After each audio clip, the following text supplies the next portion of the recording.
जय श्री ओम नमः सिद्धेभ्यः। जय श्री ओम नमः सिद्धेभ्यः। जय श्री ओम नमः सिद्धेभ्यः। ओंकार बिंदु संयुक्तम नित्यं ध्यायन्ति योगिनः कामदं मोक्षदं चैव ओंकाराय नमो नमः। मंगलम भगवान वीरो मंगलम गौतमो गणी मंगलम कुंद कुंदाध्यो जैन धर्मोस्तु मंगल। सर्व मंगल मांगल्यम सर्व कल्याण कारकम प्रधानम सर्वधर्मानां जैनम जयतु शासनम जैनम जयतु। नमः श्री समयसाराय स्वानुभूत्याश्चकासते चित स्वभावाय भावाय सर्वभावांतरे मिथ्या भाव अभाव ते जो प्रगटे निज भाव सो जयवंत रहो सदा यही मोक्ष उपाय यही मोक्ष सर्वज्ञ शासन जयवंत वर्ते निर्ग्रंथ शासन जयवंत वर्ते। हे यही भाव विचिन्न मन में रहता सर्वज्ञ शासन जयवंत वर्ते निर्ग्रंथ शासन जयवंत। जय बोलो देवशास्त्र गुरु की।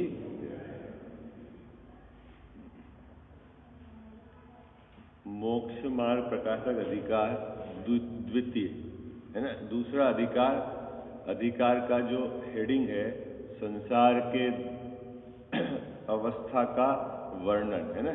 संसार अवस्था का स्वरूप। इस अधिकार में संसार की अवस्था के बारे में टोडरमल जी साहब प्रकाश डालेंगे और हम सब ने विगत 2-3 दिवस से संसार किसको कहना ये बात भली भांति समझ ली।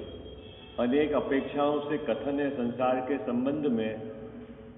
एक तो 4 गति के परिभ्रमण को संसार कहते हैं, एक संसरण को संसार कहते हैं, कर्म के बंधन से युक्त अवस्था को संसार कहते हैं और जीव के परिणति में जो विकारी भाव है उसकी विद्यमान होना उसको भी संसार कहते हैं। ऐसा ना संसार के नाना प्रकार से यहाँ कथन है और उन सब में अपने एक बात निकल के आई थी कि यहाँ जो टोडरमल जी साहब जिस अपेक्षा से चर्चा करेंगे कि इस जीव को कर्म का बंधन है सो यह जीव दुखी है। क्या बात निकल के आई थी? निमित्त नैमित्तिक संबंध की अपेक्षा से कि इस जीव को किसका बंधन है मुकेश भाई साहब? कर्म का बंधन है सो यह जीव दुखी है। ठीक है। और जगत के जितने भी जीव हैं सभी निरंतर सुखी होने का ही उपाय करते हैं। ये भी बात नक्की हो गई थी अपनी। क्या बात नक्की हो गई थी? कि जगत के जितने भी जीव सभी क्या उपाय करते हैं? सुखी होने का उपाय करते हैं। लेकिन सच्चा उपाय किए बिना सुख प्राप्त नहीं होता। टोडरमल जी साहब ने फिर एक सुंदर बात कही थी। क्या बात कही थी?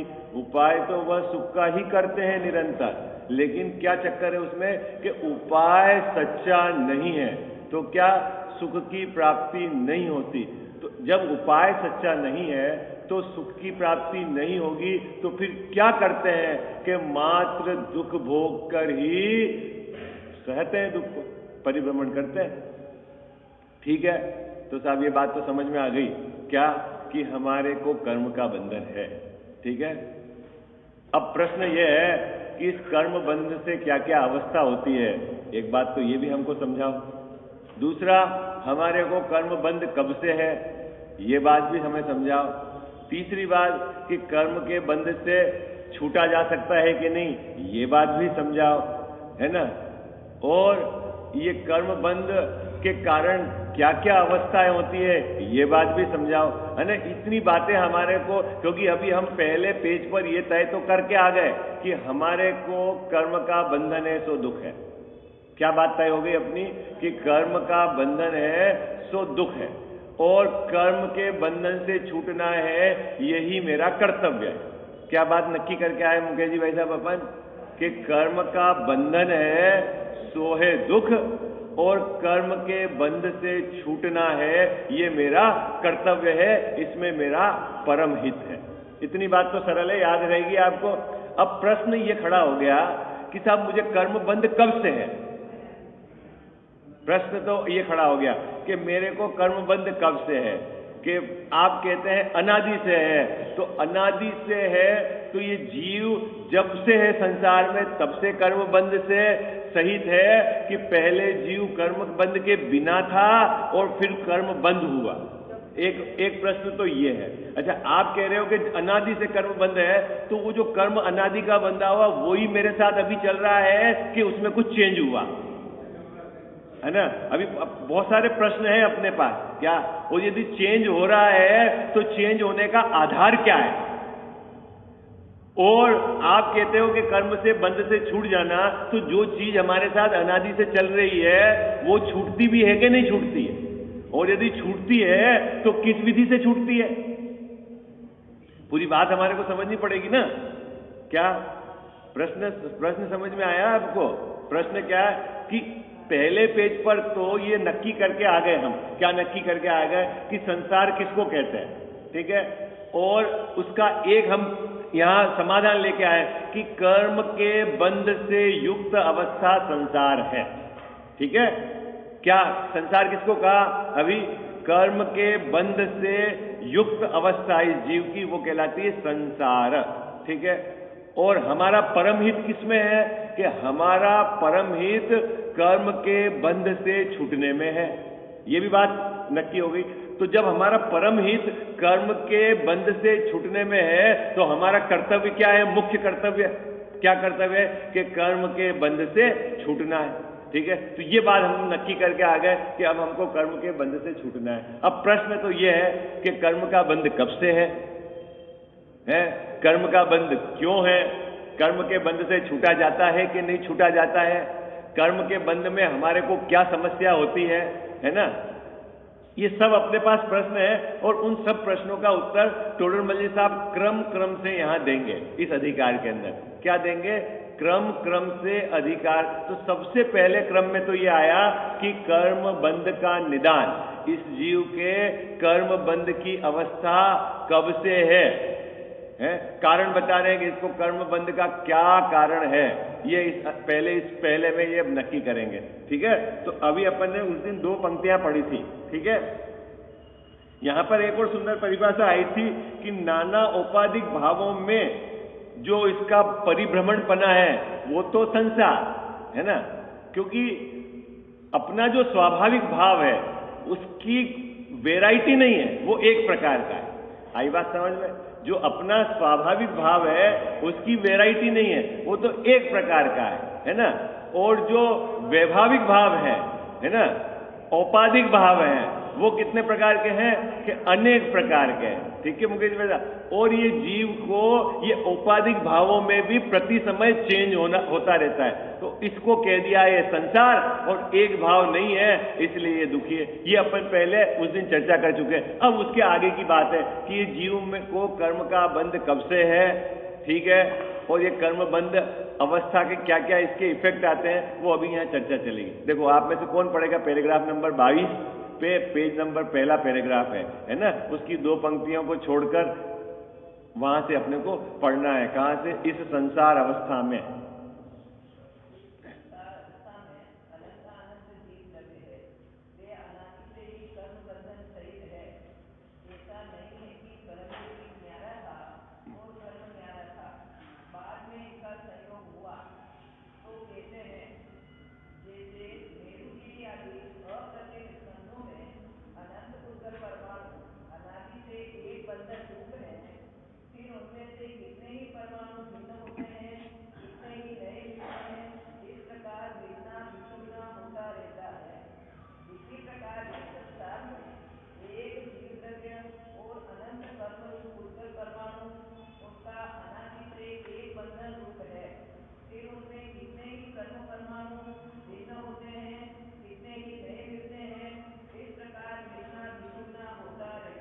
सरल है, बात समझ में आ गई आपको?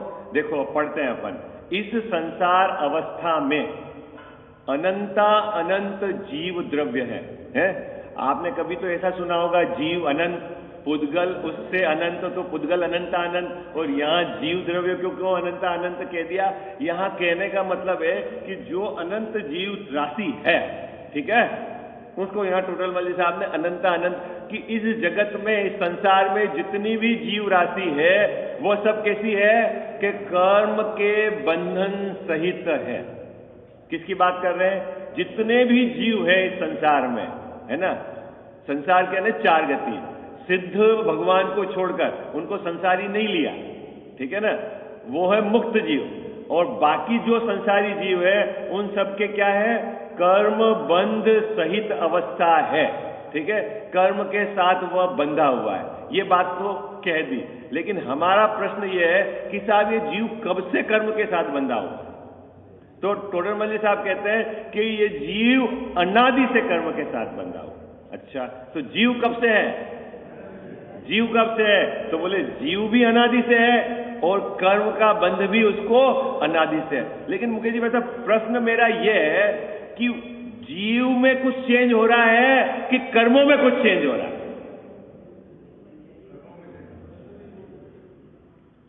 अभी दोनों बातें हो गई ना कि एक अभी यहां नक्की हुआ कि जीव भी अनादि से है और कर्म भी अनादि से।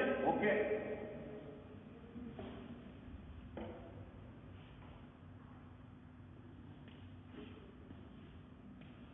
जीव अनादि से और इस जीव के साथ कर्म वो भी अनादि से। अब इस जीव को लिखेंगे थोड़ा, ये क्या है कि समुदाय को रिप्रेजेंट करता है। मैं यहां मैं लिखता हूं। मैं कब से हूं? मैं कब से हूं? अनादि से। और मेरे को कर्म का बंध कब से है? अनादि से। अब मेरा प्रश्न ये है बाबूजी कि जो अनादि से कर्म बंधा हुआ है वो अभी है?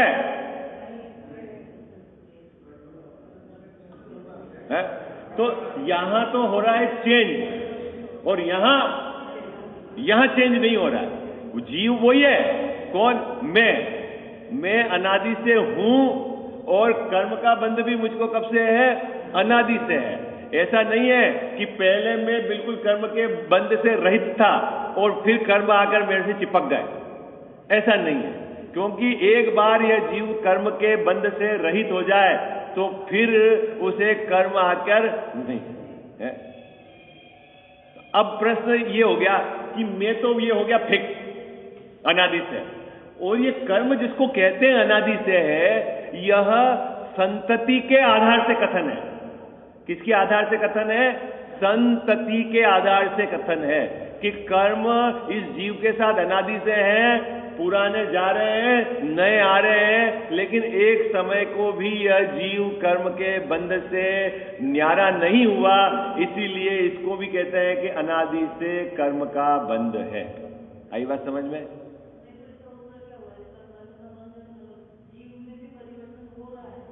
हाँ?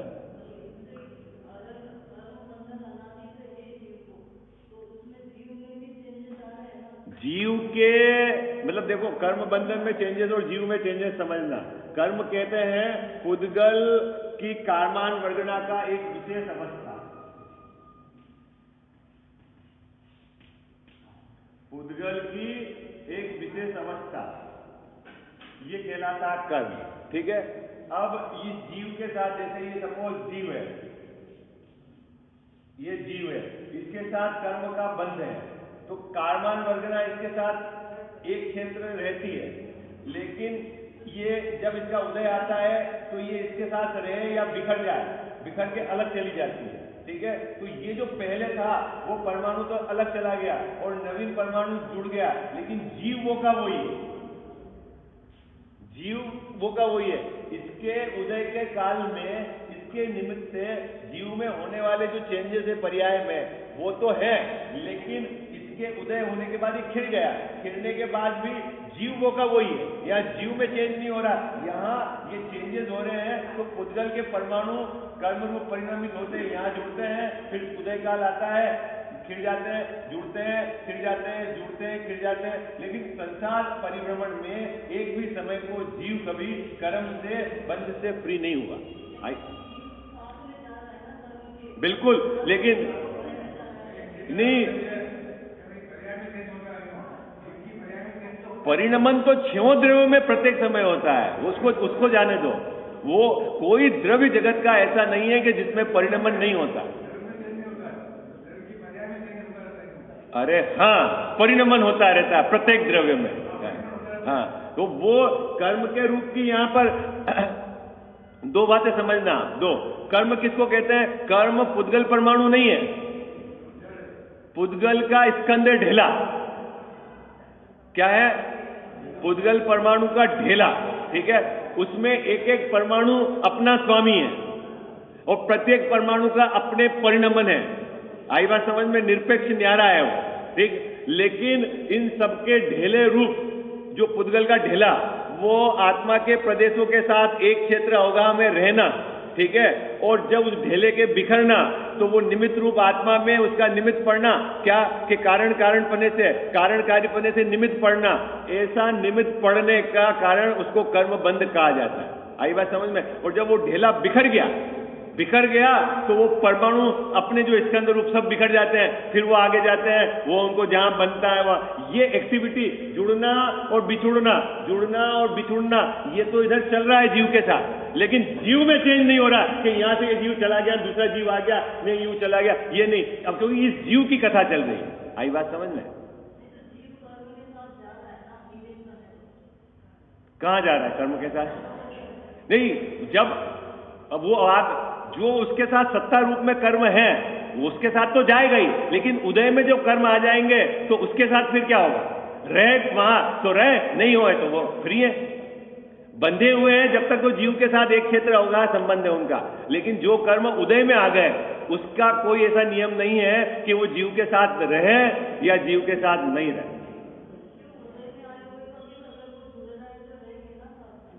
उदय में आ गया, जुड़ गया, तो नवीन कर्म के बंध में निमित्त हो जाएगा, लेकिन उसका जीव के साथ का अभी संबंध छूट गया, खत्म। तो वो जो छूट गया वो तो चला गया, और नया जो आ जाएगा तो नया आ जाएगा। तो ये जा रहा है और वो आ रहा है, ये काम इधर तो हो रहा है, लेकिन जीव वो का वही है। हाँ, कहां पर?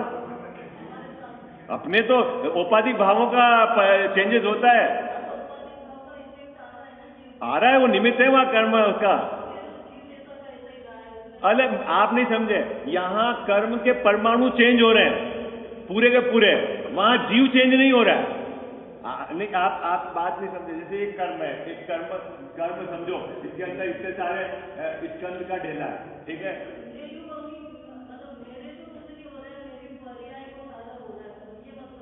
अभी अपन पर्याय की बात नहीं कर रहे, अपन तो ये कह रहे हैं कि कर्म का जो पुद्गल परमाणु का जीव के साथ बंध जाना, ठीक है ना, और बंधने के बाद उदय काल में इसका बिखर जाना और पुद्गल परमाणु का अलग हो जाना, वो बंधन छूट गया। तो ये काम तो अनादि से बंध रहा है, उदय काल आके जा रहा है, आ रहा है। लेकिन इधर जो जीव है, वो जीव वो का वही। अभी अपने जीव में कोई भी मतलब वो ऐसा कोई पर्याय का या ऐसा कोई भेद नहीं डाला। अपन तो अभी कर्म के बंध, क्योंकि यहां जो अपने को समझाना है कि अनादि से इस जीव को कर्म का बंध है, तो क्या वो कर्म अनादि वाला ही अभी तक चल रहा है कि नहीं चल रहा है, ये प्रश्न है अपना। हाँ, तो फिर इसको कर्म का बंध अनादि से क्यों कहते हैं? हाँ, तो वो जो कहते हैं वो संतति के कारण कहते हैं। वही बात अभी इस पैराग्राफ में यहां पर समझाई। बस इस पैराग्राफ की विषय वस्तु ही है। क्या बात पकड़ में आई? जीव को कर्म का बंध अनादि से है, ठीक है। मैं भी अनादि से हूं, अपन ये भी बोलते हैं ना, मैं भी अनादि से हूं, और कर्म का बंध भी अनादि से है। तो वो अनादि वाला कर्म का बंध वो का वही है कि उसमें चेंज हो रहा है। अगर वो का वही है तो ये नाना अवस्थाएं क्यों अलग अलग हो रही है? और यदि चेंज हो रहा है तो फिर इसको अनादि का क्यों कहते हो?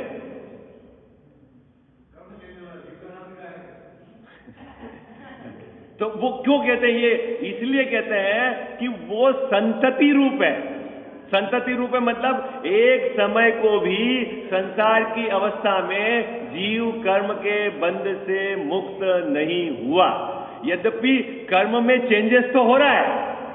अब इसके लिए मैं थोड़ा सा उदाहरण देता हूं आपको। देखो, अपन बाबूजी कितने वर्ष के आप बोल रहे हो? आप अपने को 70 वर्ष के बोलते हो ना, इस पर्याय की अभी 70 वर्ष की स्थिति, ठीक है? तो आपका जो 5 वर्ष में जो कचरू बाबूजी थे और 70 वर्ष में जो कचरू बाबूजी है, उसमें कुछ चेंज हुआ है? अरे बोलना ना, वो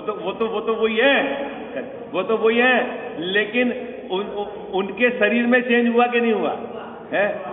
तो जो शरीर के परमाणु रोज मिल रहे हैं और यहां से नए मिल रहे हैं और पुराने बिछड़ रहे हैं, लेकिन और जो यहां टिक रहे, तो फिर भी आप कहते हो मैं 70 वर्ष का हूं। क्यों? किस आधार से 70 वर्ष का कह रहे हो? देखो, एक बात पक्की है कि जीव के आधार से तो नहीं कह रहे हो, ठीक है? किसके आधार से कह रहे हो? कि जीव और इस शरीर के संयोग के आधार से, मनुष्य पर्याय के आधार से अपन बोलते हैं कि 70 वर्ष। लेकिन अगर मनुष्य पर्याय का भी आधार देखा जाए तो मनुष्य पर्याय वो भी को पहले के परमाणु 2 वर्ष के कचरू बाबू जी के तो सब परमाणु चेंज हो गए, वो कहां रहे? तो फिर 70 वर्ष का? अरे भाई, इस पर्याय की स्थिति है, इसकी संतति को, कि जब से ये मनुष्य पर्याय हुई है तब से लेकर अब तक की जो स्थिति है उसको लेकर मैंने अपनी आयु लिखी 70 वर्ष। आई बात समझ में? आपको बात पकड़ में आई? नवीन कौन?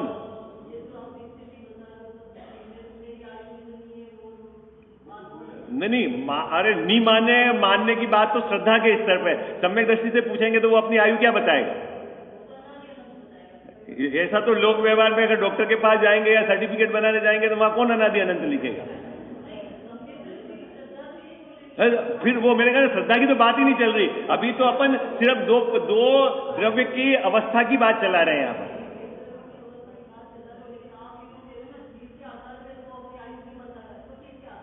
वही तो मैं कह रहा हूं कि इस जीव और शरीर के असमान जाति पर्याय के आधार पर बता रहा है कि इस ढेले के साथ। अब अगर इन दोनों का भी साथ गिने तो ये कौन सा 70 वर्ष से हमारे साथ चल रहा है? इसमें तो रोज चेंज हो रहा है और मैं तो वो का वही हूं।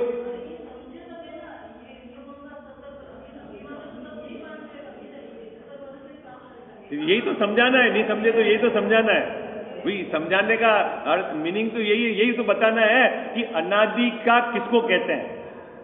आप क्या मानते हो वो जुदी बात है। जैसे अपन बोलते हैं ना, मैं अनादि से हूं, ठीक है?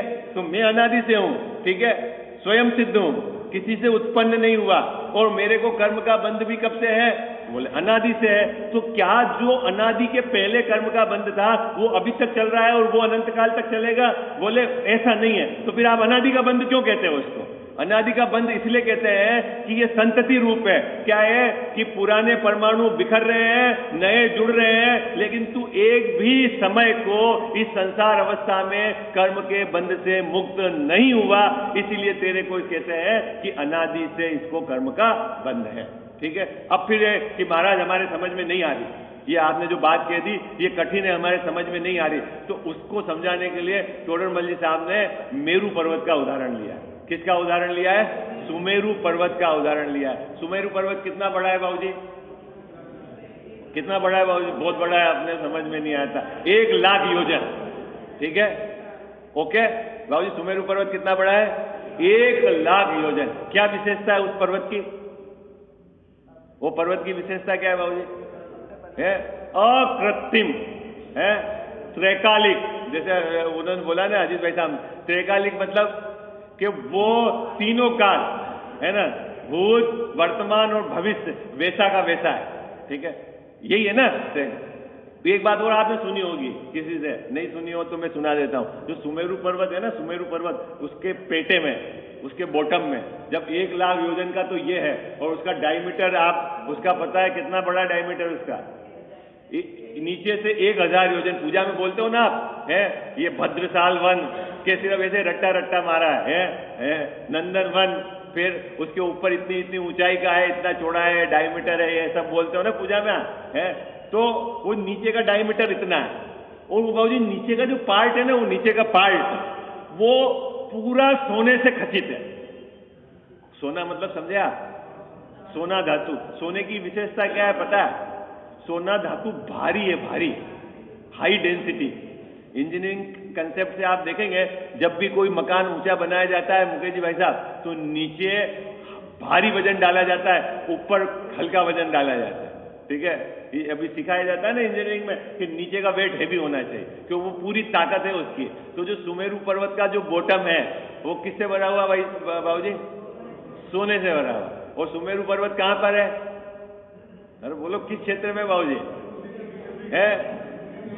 ये है ना ढाई द्वीप में है, 5 पर्वत पर सुमेरु है जम्बूद्वीप के बीचों बीच है, और बाकी 4 पर्वत जो विजय, अचल में वो है, विद्युतमाली और मंदर, ये ढाई द्वीप के अलग अलग विधेय क्षेत्र में है ना।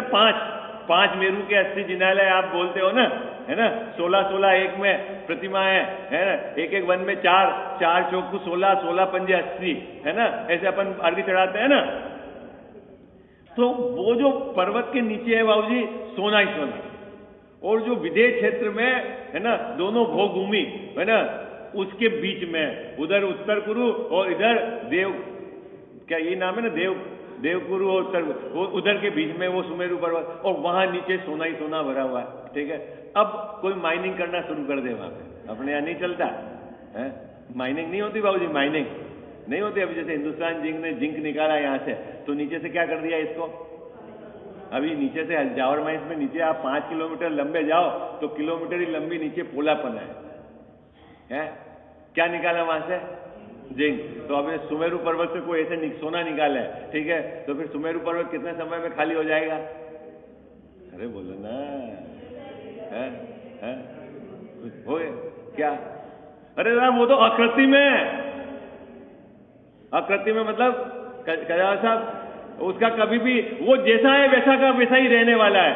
तो कब से है? तो बोले वो अनादि से है। और कब तक? बोले अनंत काल तक। कैसा रहने वाला है? कि बोलो 1 लाख योजन लंबाई रहने वाला है। 1 लाख योजन लंबाई मतलब उसकी इतनी ऊंचाई रहने वाली, 1 लाख योजन। ठीक है, तो अब प्रश्न है कि जो पहले दिन जो पुद्गल परमाणु वहां जो चट्टान के रूप में थे, वो ही पुद्गल परमाणु अभी हैं कि उसमें चेंज हो गए? प्रश्न तो यह है कि जो पुद्गल परमाणु पहले थे वो ही अभी हैं कि उसमें चेंज हो गया? कि साहब चेंज हो गया, वो तो चले गए कहीं दूसरी जगह। तो चले गए तो फिर वो अनादि से कैसे है कि वो चले गए, उसकी जगह कोई दूसरा आके रहेगा। ये दूसरा भी जब चला जाएगा तो तीसरा परमाणु आके रह जाएगा।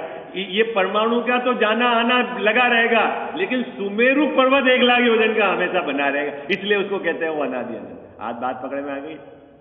बात पकड़ में आ गई आपको? क्या कह रहे हैं कि वो जो परमाणु है बाबूजी उससे मिल रहे हैं और बिछुड़ रहे हैं। ये मिलना और बिछुड़ना तो चला रहेगा, लेकिन ये काम कब तक बना रहेगा कि ये अनादि अनंत रहने वाला है। अपनी उम्र 70 बरस के, इसमें रोज परमाणु मिल रहे हैं और रोज जा रहे हैं, लेकिन 70 बरस से इसके साथ हूं, इसलिए इसके कारण 70 बरस कह दिया। लेकिन इसी परमाणु के साथ 70 बरस नहीं हूं।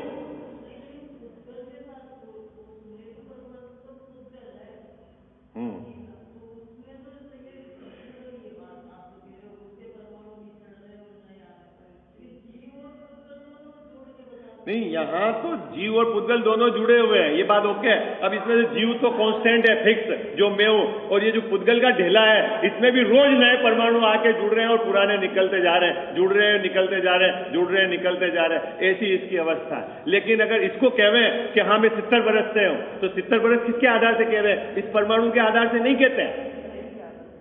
इस एक क्षेत्र होगा संबंध पर्याय के आधार से 70 बरस कहते हैं, ये कहना है। तो फिर साहब ये तो झूठ बोल रहे हो, ये परमाणु तो सब आपके 4 दिन के नए हैं, तो 4 दिन उम्र कहो ना। नहीं नहीं, ये संतति के साथ की बात चल रही है। बात समझ में आई? ये कठिन तो नहीं है, सरल है, कठिन तो नहीं है। बात पकड़ में आ रही ना कि तो मेरे को कर्म का बंध कब से है बाबूजी? अनादि से। तो अनादि का मतलब क्या समझना है आपने को? संतति के रूप में अनादि से है। ठीक है ना। तो अब प्रश्न फिर मेरा खड़ा हो गया कि पहले मेरे को कर्म का बंध था कि नहीं था? बिल्कुल सबसे पहले फ्रॉम द बिगिनिंग। ऐसा लोक में नहीं चलता बाबूजी। बच्चों को पूछते हैं, बच्चों को क्या, चलो मैं बड़ों से पूछ लेता हूं, है ना, कि पहले मुर्गी कि पहले अंडा? क्या ऐसा नहीं पूछते हैं पहले? नहीं, ये बहुत सारे, अभी क्या था पहले ये बताओ आप। ऐसे है? पहले पेड़ था कि पहले फल था? बीज है फ्रॉम द ऐसा है ना। अभी प्रश्न पूछते हैं कनक जी, वैसा बच्चों से पूछते हैं, आप बता दो आप कि पहले कौन था?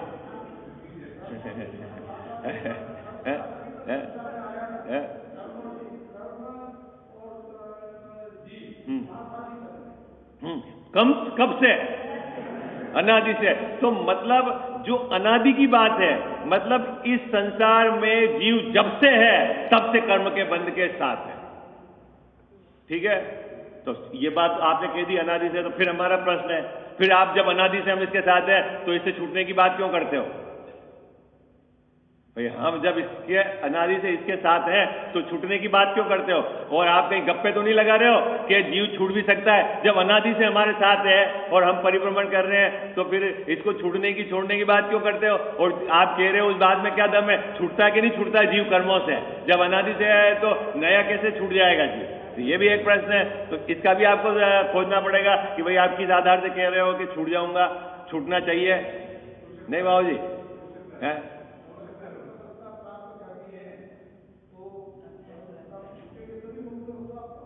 नहीं, ये तो बात सही है, लेकिन छूट भी सकते हैं कि नहीं छूट सकते हैं, ये तो पहले विश्वास करो। तो किस आधार से कहते हैं छूट सकते हैं? अनादि से तो नहीं छूटे अभी तक। अरे वो तो ठीक है, लेकिन छूट सकते हैं कि पहले विश्वास तो होवे कि इस यहाँ इस तेल इस जगह में तेल निकलेगा, यहाँ से तेल निकलेगा इस रेत, तो विश्वास होए। तो वो आधार तो बताना पड़ेगा आपको कि भाई कर्म के से छूटा जा सकता है। कैसे छूटा जा सकता है? तो अब बताना पड़ेगा, देखो ये जने छूट गए। अच्छा छूट गए हैं तो कैसे पहचान कर लेंगे छूट गए हैं आप? तो बताएंगे उनकी पहचान ऐसी है। आई बात समझ में? ये पूरी प्रक्रिया इस अधिकार के अंदर चलेगी, है ना?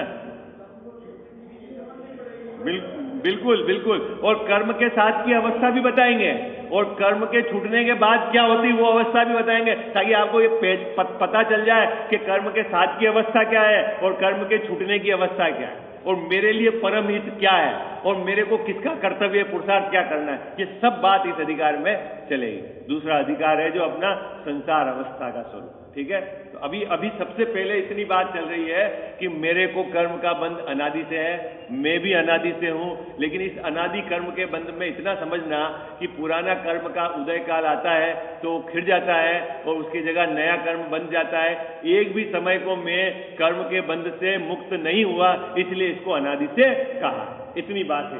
देखो अब पढ़ते हैं।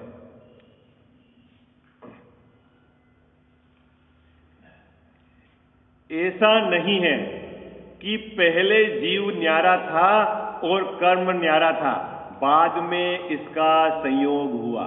यानी संसार अवस्था में ऐसा कभी नहीं है कि पहले जीव बिल्कुल कर्म से मुक्त था, फिर कर्म ने आकर उसको पकड़ लिया और फिर उससे उदय आया और नवीन कर्म बंधा। ऐसा नहीं, जब से ये जीव है संसार में तब से ये कर्म के बंध से युक्त है। ये बात है। जैसे अब यहां उदाहरण दे रहे हैं कि मेरुगिरी आदि अकृत्रिम स्कंदों में अनंत पुद्गल परमाणु अनादि से एक बंधन रूप है ना? सुमेरु पर्वत है ना, 1 लाख योजन का है ना, वो इतना लंबा सुमेरु पर्वत वो किसका है? पुद्गल का ढेला है ना बाबूजी वो। ठीक है, तो जो पुद्गल का ढेला है ना, पुद्गल के स्कंद है, कब से हैं? तो बोलते हैं वो अनादि से हैं, स्कंद के रूप में। तो अनादि से है तो कैसे अनादि से कह रहे हैं? तो उसका उत्तर दे रहे हैं। देखो क्या, उसमें से कितने ही परमाणु भिन्न होते हैं, कितने ही नए मिलते हैं, इस प्रकार मिलना बिछुड़ना होता रहता है। कहां पर? वो सुमेरु पर्वत। अब सुमेरु पर्वत का थोड़ा कठिन लगता हो आपको, तो जैसे ये अपना अरावली का जो पीछे का जो है, जो अरावली का पर्वत है, ठीक है। अब ये पर्वत कब से है बाबूजी? बोल दो आप, है 5000 बरस हो गए, 10,000 बरस हो गए, जो आपको। अब 10,000 बरस से यहाँ जो चट्टान है वो की वही है कि उसमें चेंज हो रहा है? चेंज हो रहा है, फिर आप इसको 10,000 बरस का क्यों कह रहे हो? तो यह कह रहे हैं कि पुराने परमाणु तो यहां से जा रहे हैं और नए आके और मिल रहे हैं, और ये 10,000 बरस से ऐसा का ऐसा ही है, इसलिए हम इसको 10,000 बरस से कह रहे हैं। ठीक उसी प्रकार ये जीव के कर्म का बंध कब से है कि बोले अनादि से है, और उदय में आके पुराने कर्म खिल रहे हैं, नए फिर मिल रहे हैं, लेकिन इसके ये बंधन जो चल रहा है वो कब से चल रहा है कि अनादि अनंत से। ये बात इस बात को समझाने के लिए यहाँ सुमेरु पर्वत का उदाहरण दिया है। देखो पढ़ता हूं मैं, आपको कोई कठिन लगे तो पूछना मुझसे, है ना। इस संसार अवस्था में अनंत जीव द्रव्य हैं, वे अनादि ही से कर्म बंधन सहित है, ठीक है। ऐसा नहीं है कि पहले जीव न्यारा था और कर्म न्यारा था, बाद में इनका संयोग हुआ, तो कैसे है समझाने के लिए उदाहरण देते हैं। जैसे मेरुगिरी आदि अकृत्रिम स्कंदों में अनंत पुद्गल परमाणु अनादि से एक बंधन रूप हैं, फिर उनमें से कितने ही परमाणु भिन्न होते हैं, कितने ही नए मिलते हैं। इस प्रकार मिलना बिछुड़ना होता रहता है, फिर भी उसको क्या कहते हैं अपन, अनादि से है, ठीक है। परमाणु का मिलना बिछुड़ना तो होता है, लेकिन अनादि से है, मतलब वो कायम है, 1,00,000 योजन का अनादि से है, ये बात कहने के लिए ये सिद्ध है, ठीक है। इस प्रकार मिलना बिछुड़ना होता रहता है। उसी प्रकार, अब ये संसार अवस्था की बात, उसी प्रकार इस संसार में एक तो है जीव द्रव्य मतलब मैं, और अनंत कर्म रूप पुद्गल परमाणु, उनका अनादि से एक बंध रूप है, ठीक है। किसका, जीव द्रव्य कौन है, मैं अकेला, और कर्म कितने, अनंत पुद्गल परमाणु का ढेला, कब से है, अनादि से है। कैसे है अनादि से, तो कह रहे हैं उसमें से कितने ही कर्म परमाणु भिन्न होते हैं और कितने ही नए मिलते हैं। मतलब जो ढेला कर्म के रूप स्कंद है, उसमें से कितने ही उदय काल में बिखर जाते हैं, बिखर जाके अलग चले जाते हैं और नए आके मिल जाते हैं, लेकिन कभी भी एक समय को मैं कर्म के बंध से मुक्त नहीं हुआ, इसलिए उसको कहते हैं कि अनादि से मुझे कर्म का बंध है ना। इस प्रकार मिलना बिछुड़ना होता रहता है। समय हो गया, किसी को कोई डाउट हो तो मैं और 2-4 उदाहरण देके समझाऊंगा। इस बात पकड़ में तो आ रही ना आपको, ठीक है ना।